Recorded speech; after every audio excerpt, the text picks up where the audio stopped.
So we're going to look at about 12 things that will help you make your teams hyper-productive.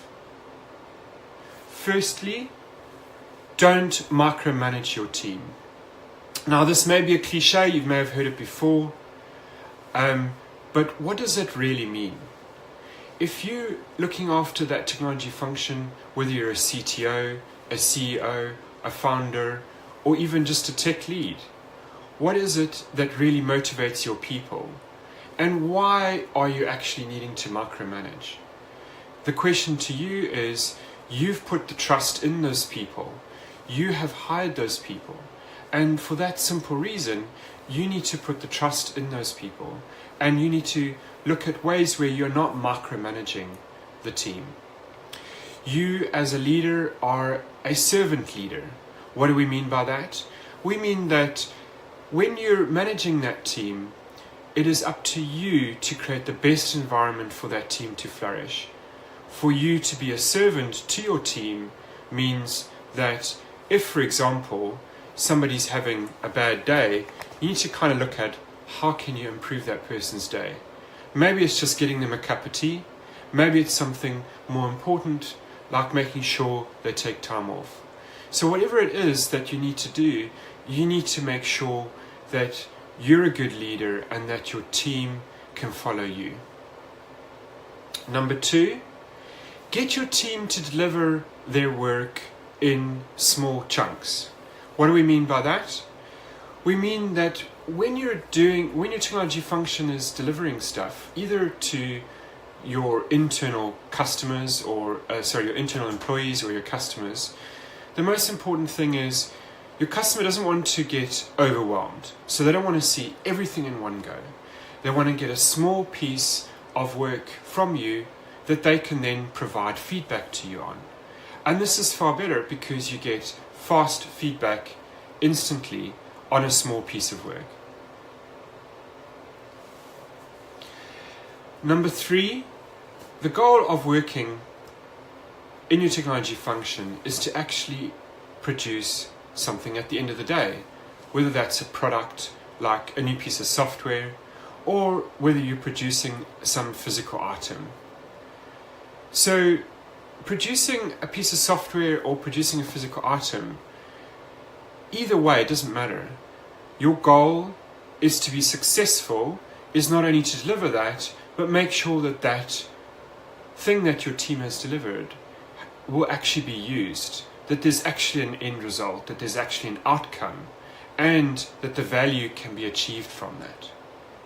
And so that's really, really important. Your goal is not to simply do stuff or just simply follow a process. Your goal at the end of the day is to produce outcomes. Number 4, one-to-one conversation. Encourage your team for one-to-one conversation. Now, if they're in the same room, that's great. If they're in different locations, make sure that they're at the very least able to chat on a similar time zone using Skype, Zoom, or any other kind of chat medium.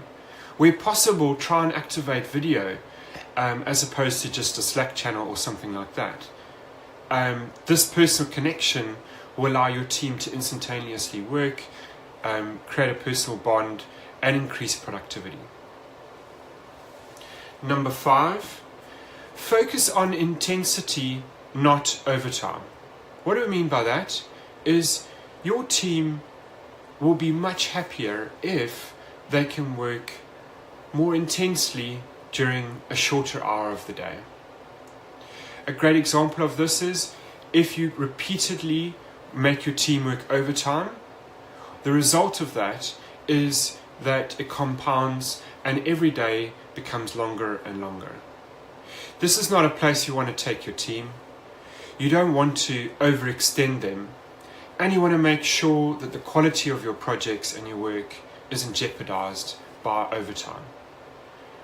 Your team will love you if they have a more intense period where they can work closely with their team, collaborate, and come to the end of the day sort of finishing at a very similar time, because tomorrow is really another day. Number 6, keep it simple. So focus on what you shouldn't be doing more so than what you are actually doing. What do we mean by that? Focus some of your time, some of your meetings, some of the time with your team on focusing on what could be stopped. What is time wasting, and what's not really adding value to your end customer. So this is a really important distinction. If you actually proactively focus on the things that are wasting time, this will give you a great opportunity to increase the time that the team spends on the right things. In fact, you almost don't need to focus on the right things, because by clearing away the things that are less relevant, then there'll be more time available to your team to be able to do the right things. Number 7, really importantly, trust your team. You have hired this team, you've instilled the trust in them. They are there to do the very best that they can and within the environment that you've given them. If you second guess your team, this just slows them down, because they will continuously be second guessing themselves and will not be moving forward. And so this is really, really important in terms of helping your team move forward. Number 8, deliver what your customer really wants. Now, this kind of may sound quite cliched again, but how do we actually achieve this? There is a really clear way to do this. And the best way to do this is to deliver results to your customers early and often, and then get feedback, adjust, and repeat the cycle. So what do we mean by that specifically is bring your customer in every week or 2 weeks to what you're doing. Now this again could be an internal employee or a stakeholder or any kind of customer that you're actually delivering to.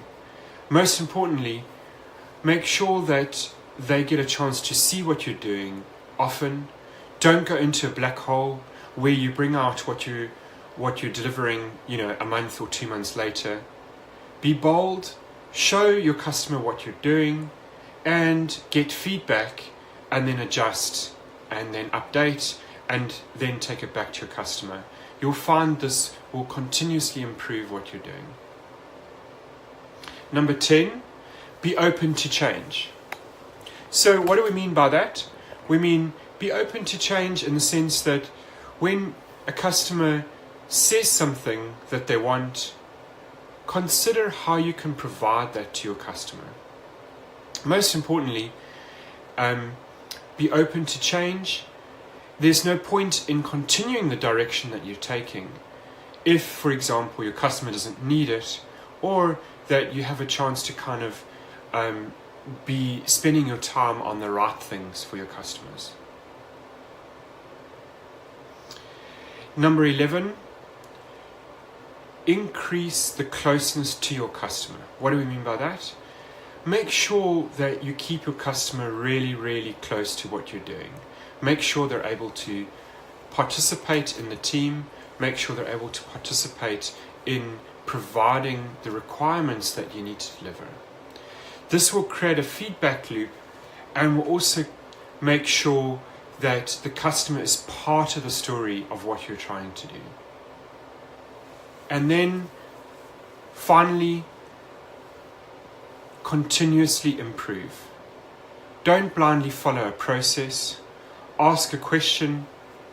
At the end of every week or every 2 weeks, ask your team what went well, what didn't go so well, and ask them what they could have done better. This is important because when we do this kind of work, we want to continuously improve our teams, and we want to continuously improve the way we work. So that's a lot today. That is all about helping your teams become hyper-productive. I'm Torben Anderson. I'm the founder of Rewired, and you've been listening to Rewired for Success. Again, if you've enjoyed this topic today, I'd really appreciate it if you could go over to your favorite podcast website, type in Rewired for Success, provide your review and subscribe. And in addition, if you have any questions, please respond within Facebook group. The link will be provided at the end of today's topic, and I really look forward to speaking to you next time. Cheers for now.